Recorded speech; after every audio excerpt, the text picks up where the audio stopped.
I seek refuge in Allah from Satan, the expelled from His mercy.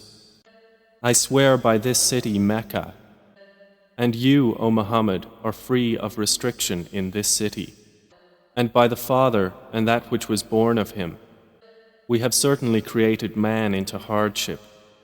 Does he think that never will anyone overcome him? He says, I have spent wealth in abundance. Does he think that no one has seen him? Have we not made for him 2 eyes, and a tongue and 2 lips, and have shown him the 2 ways? But he has not broken through the difficult pass.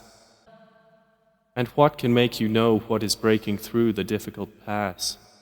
It is the freeing of a slave, or feeding on a day of severe hunger, an orphan of near relationship, or a needy person in misery, and then being among those who believed and advised one another to patience and advised one another to compassion.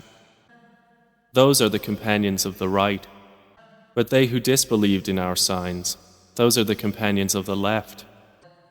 Over them will be fire closed in.